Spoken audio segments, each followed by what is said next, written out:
Two very flawed football teams getting together in Tallahassee. We expected this to be a battle for the Atlantic Division, along with the Clemson game, of course, for both teams at the beginning of 2017. But it was just a fun game between two second-tier bowl teams. If that, in Florida State's case, Louisville wins it on a last-second field goal in Tallahassee over the Noles, 31-28. Mark Rogers TV with the instant analysis. Please subscribe to my YouTube channel where you can see, if you just sift through the videos, we cover college football like nobody else, 24/7, 365. All right, James Blackman is a much more confident and comfortable quarterback in the game plan than he was several weeks ago. Thrust into action, of course, once DeAndre Francois went down against Alabama. But James Blackman is still a raw talent at this point, and it shows up considerably in key situations. All right, he came out at the gate. He looked decent. Louisville's defense against Boston College last week, deplorable. They gave up alarming rates of yards after contact. They were ripped to shreds for 6.5 yards per carry on the ground and over 400 yards rushing. Florida State has been awful in the red zone most of the season. That would come back to haunt them in this game as well. They were pounding Louisville on the first drive up front after the Cardinals had scored easily on their first drive to make it 7-0. Florida State came back, pounded them up front right down the field, and I thought at the time, okay, this is Florida State's game plan, and it's a sound one. Use your physical dominance up front. What should be physical dominance, despite some issues along the offensive front for the Seminoles, to pound Louisville, control the clock, take pressure off of Blackman, and win the game at home. Didn't necessarily happen that way. Ryan Izzo's an excellent tight end, and when he was used on the first two drives of the game, he made two big plays. 2 catches, 37 yards. I thought he was on his way to a huge day against Louisville. They forgot about him. They lost him in coverage. He's a smart player who finds the soft spots in the zone. Again, 2 catches, 37 yards on the first 2 drives of the game, caught a touchdown, but that was it for Ryan Izzo. He was non-existent the rest of the day, 0 in the passing game out of him. Auden Tate dropped a big 3rd and 10 play. He was wide open, dropped the football, clear drop, no defender in sight, and that killed drive number 2 for Florida State. All right, Trevon Young, number 91 for Louisville, put the clamps on the next Florida State drive with a big sack on James Blackman. The guys at the game talked about Trevon Young and his pro potential for the Louisville Cardinals. Okay. Had a bad interception by Blackman last play of the first half. Missed a throw down the middle, picked off by Tremaine Washington, who brought it back into field goal range, but Blanton Creaky missed the field goal, which kept this game at 14-all at the half. We would hear from Creaky a little bit later in the game. His first miss in 14 consecutive tries, so he hit all of his field goals at the end of 2016. Hit 9 straight to start 2017, 14 straight for Creaky. Missed this one at the end of the first half when Tremaine Washington brought back the interception. Okay, we start the second half tied at 14.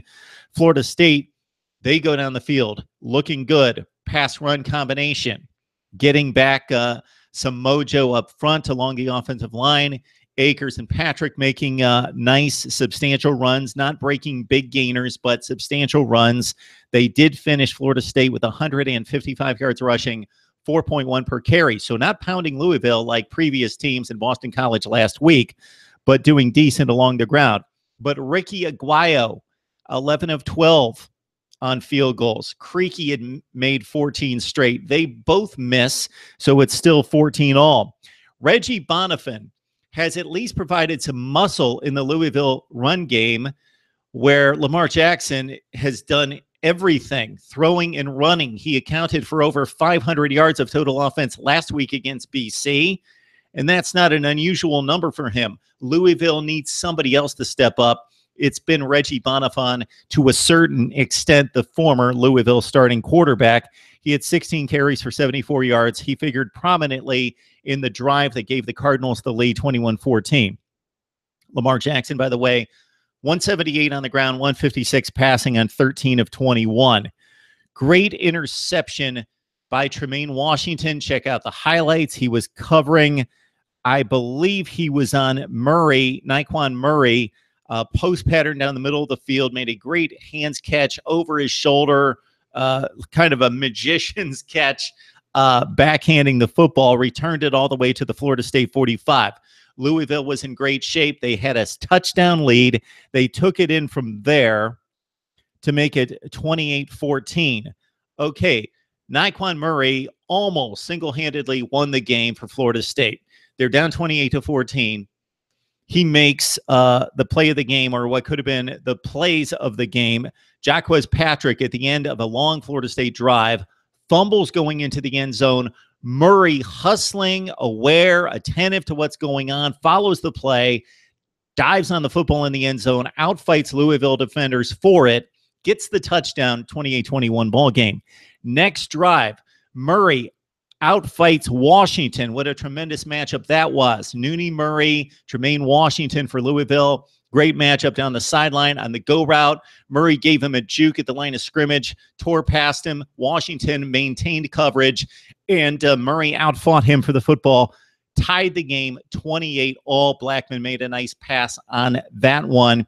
He finished 16 of 28 for 248 through the air, but did throw the 2 interceptions to Washington. All right, that sets us up with 2.5 minutes left in the game. Tie game at 28. This is typical Florida State 2017 under James Blackman, but I'm not going to fault completely him, and we'll get to that in a second. Florida State drives the length of the field, mixing the run and the pass. They get inside the Louisville 25, run pass option play, RPO play, and a mix-up between 2 young players, Blackman and the running back. I don't believe it was Cam Akers on the play. Gives the football, doesn't pull it out of the gut. The running back rips it away. Blackman's going left. He fumbles. The ball pops up into the air. Louisville recovers. Think about it. 2.5 minutes left in the game. Tie score. That could have been the drive that Florida State was killing the clock to salt this one away. Instead, Lamar Jackson kicks into gear, running and passing, even though Jalen Smith dropped a bomb, and I use the term a little bit loosely here. The ball was in his hands in the breadbasket. Great throw by Lamar Jackson. Would have been the game-winning touchdown, but Smith dropped it, but there was tight coverage on the play as well. So we still had a 28-all ball game, but Louisville moves it into field goal position, and it was Blanton Creaky who missed the field goal right before half, had made 14 straight. He converts from 34 yards on the final play of the game. There was a kickoff, but Louisville wins over Florida State 31-28. The Cardinals have defeated the Noles now 2 straight games. All right, what's wrong with Florida State? We know it's DeAndre Francois, but it's more than that. Other teams have lost their starting quarterbacks and inserted somebody else and imposed their dominance elsewhere. This was supposed to be the best or a top 5 level defense. It's not. Maybe they've given up to a certain extent. Their season has been lost. The expectations were college football playoff, and those hopes were basically lost on the opening night of the season. And then once they lost to Miami, that was it. All right, for Florida State, they should be better running the ball. They should have fixed offensive line issues that have been haunting this program now for 3 or 4 years since Jameis Winston, and actually even the offensive pass protection when he was there, his final season at Florida State, was an issue. And so Florida State, the program, can't blame it completely on Francois. Yes, that changed the season to a certain extent, but other top programs lose starting quarterbacks or don't have a clear-cut starting quarterback, a la Alabama 2014 and 15, Ohio State 2014, quarterback issues, injuries, and they make up for it elsewhere. I'm not saying that Francois' departure should still be something that Florida State dismisses and still goes 11-1 and goes on to the ACC championship. But this team now is 2-4. They're playing Boston College next week. Boston College is laying it on Virginia right now. They just threw up 45 against Louisville. I'm going to have to look into Boston College and see what is going on there. A.J. Dillon had 272 yards last week against Louisville. So that's not a give-me win for a 2-4 Florida State team. For Louisville, they right the ship to a certain extent. following the loss at home against BC. They're now 5-3. They've got a difficult game against Wake, a game bunch of Demon Deacons there. My thoughts on Florida State and Louisville. The problems are much deeper than the loss of DeAndre Francois for Florida State. They are now 2-4. Does Florida State even get to a bowl game? And, of course, for Louisville, out of the ACC hunt, but they're 5-3 and trying to improve their bowl status. Mark Rogers TV with instant analysis of Florida State and Louisville. Need to hear from you now, right here on Mark Rogers TV.